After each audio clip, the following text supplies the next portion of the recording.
So this morning, I want to talk briefly about visual culture, contemporary art, and gather an assist from Søren Kierkegaard.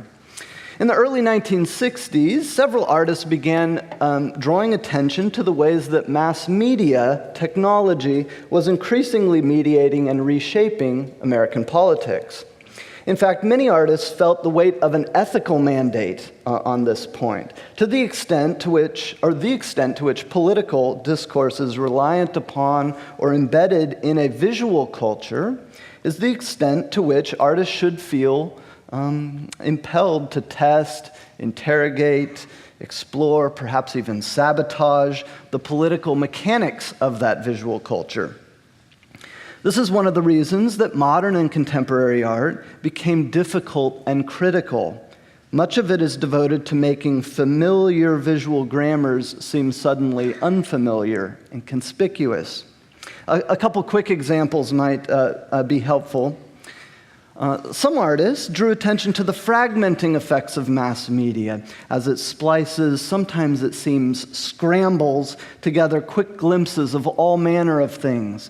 News of foreign warfare, a Ford commercial, the Dick Van Dyke Show, a presidential address, etc.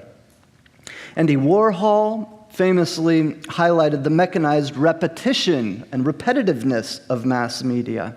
It's a commoditizing repetition. It's a seemingly anesthetizing repetition. Most famously, he pointed to the tragic Marilyn Monroe.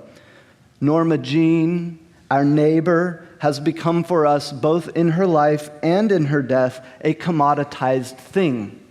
An image endlessly reproduced for consumption, whether that consumption is for titillation or scorn or both, until we use up all the scorn and we move on.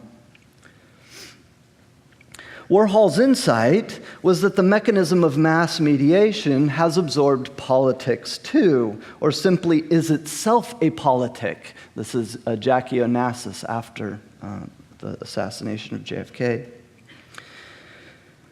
And here's his Vote McGovern, which is sort of playing on the demonizing of other people for the sake of exalting others.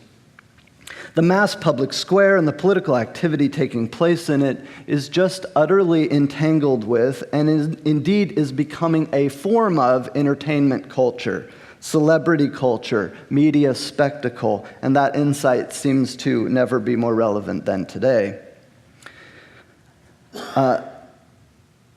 Namjoon Paik's video flags assert that despite, or perhaps because of this fragmenting, reiterative visual logic of mass media, there's nevertheless a coherence to it, a salient set of values and identities, namely some sort of national political entity that's formed and projected in all of this and through all of this. Artists like these viewed art as a means of creating intervals of critical distance from which to question the implicit meanings, values, and telos of our visual culture. But for this reason, contemporary art is well known for being difficult and challenging, but rarely is it associated with being loving or fostering love of neighbor.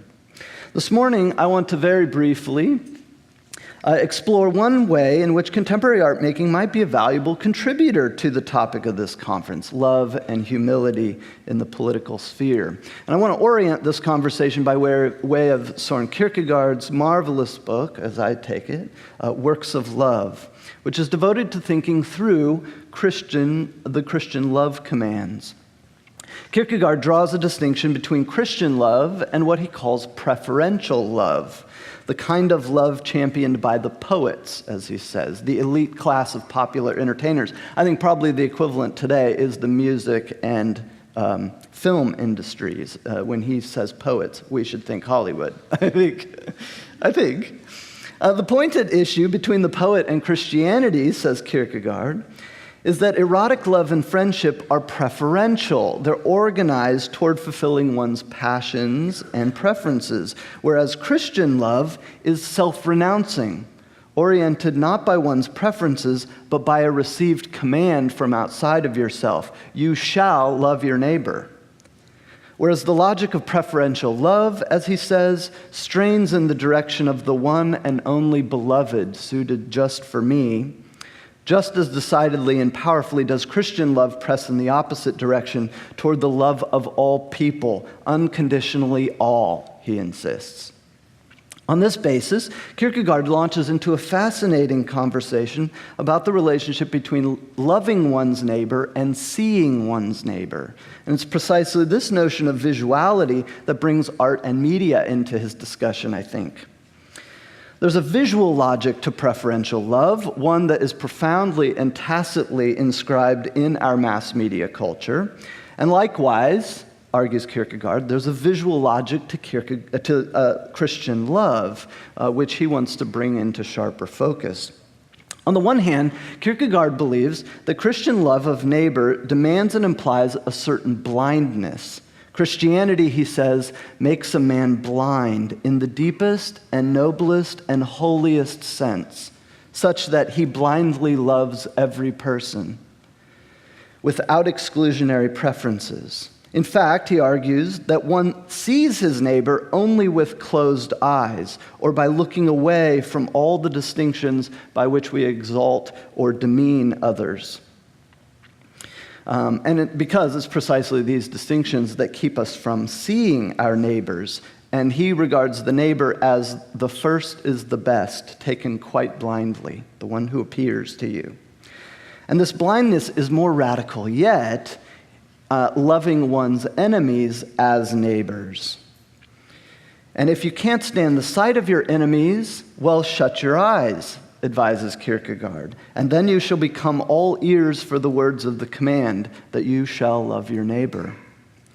However, on the other hand, this is not to say that the neighbor is no one in particular, but somehow that the neighbor is everyone in particular.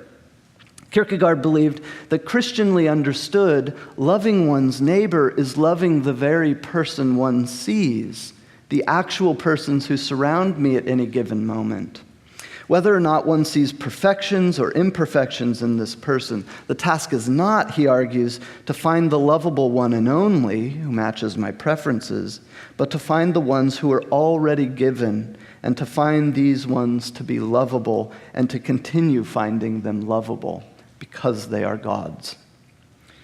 They are God's. That's a possessive, not a plural. Sorry, just to be clear. God's children.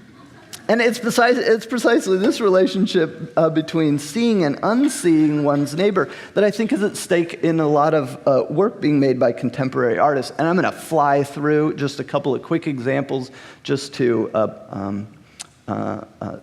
put them in front of you, and you can look into them further later.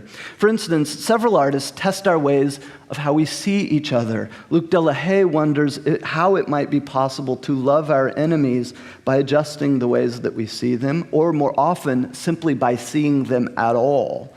Here is his photo of a dead Taliban soldier about a month after the war in Afghanistan began.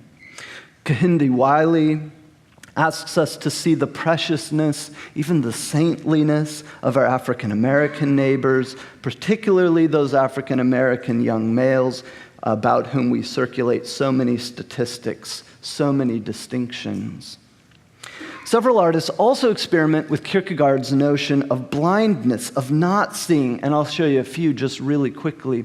Doris Salcedo piles more than 1,500 chairs in between two buildings in Istanbul, symbolically creating a kind of mass grave. By depicting each individual as a single chair, we are made to recognize each as simply a neighbor without any further distinction given. No race, no gender, no class. Neighbor.